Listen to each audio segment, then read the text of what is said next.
Hey guys, it's Nutcase, and I'm coming at you guys with another review video. I'm taking a look at some cheap travel watercolor set, and I say cheap, this was $14, and I have a lot of issues with it right out the box, and I will show you guys here, but those are the colors on the back. But check this out. This does not look like a normal watercolor palette.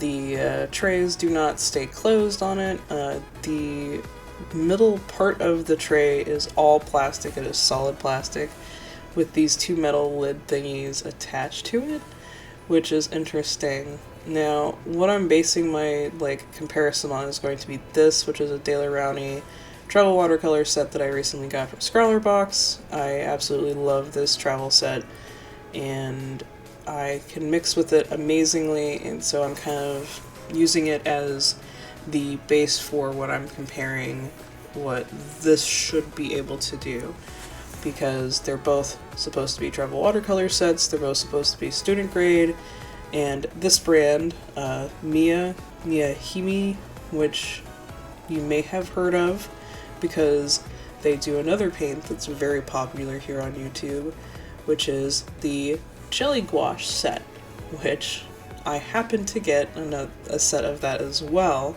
but that is for another video. I got them both in powder blue, and they look really nice, and there's like way more colors in the jelly color set than this, obviously, but one was 14 versus the other one being like 40, so yeah. But now we're going to go ahead and swatch the colors. I'm going to show you guys how they mix, and we'll get right into the painting after that.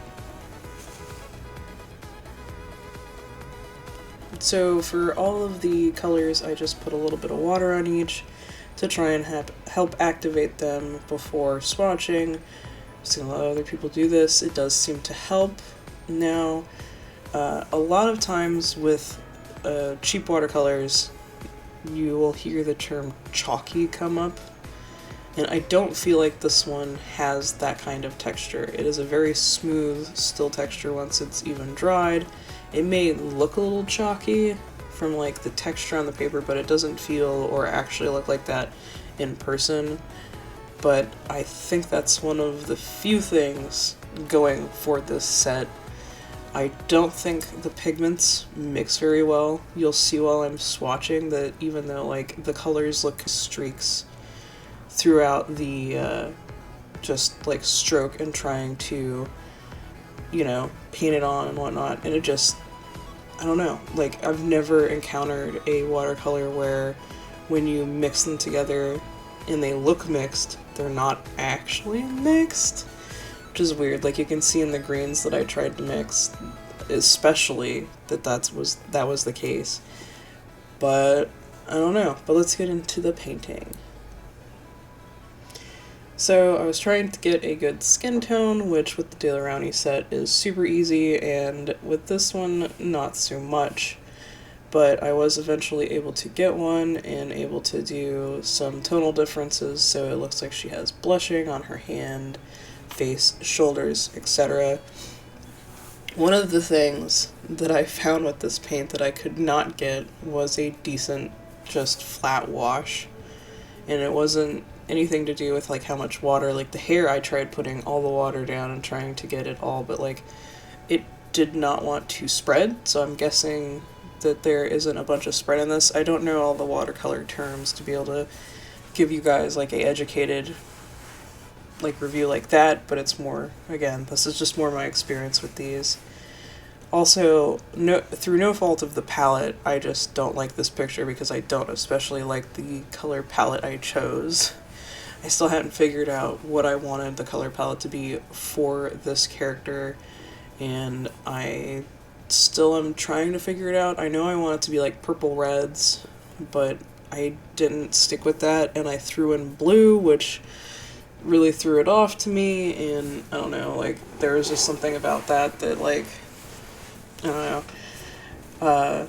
I will also mention that, like, I am using my Mossery sketchbook, so there might be some of the reason why I couldn't get flat washes, but I've honestly never had issues with it, and in the next review video you'll see whenever I use it for the wash, there was no issues for that on either time that I tried using it. So I don't know, I really just don't think that these watercolors make good washes, and it's a student grade, so it's not really that big of a deal. That being said, I don't think I'd recommend it to anybody that already has a travel watercolor set that they like, but if you know somebody who's just getting into watercolor, I feel like this is a good like intermediate set, because it's like, it's better than the little round puck chalky ones, but it's not as good as a better brand, obviously. So yes, I'd recommend it for that thing personally, but like, if you know you already have a set you like, don't bother with this one. But here is the finished image. I do hope you guys enjoy it, and I would like to also thank my Patreon supporters. You guys are so awesome. It's thanks to you guys that I can afford to do videos like this, where I can buy the supplies to be able to do them and review them and give you guys an honest review. So if you'd like to be in the end card like this on one of my videos, please think about supporting me on Patreon. Even $1 and you can get on this list, and I do update it every time before I do make a video. So even if you back during the month of May, if I make a video during the month of May, most likely you'll show up on the list.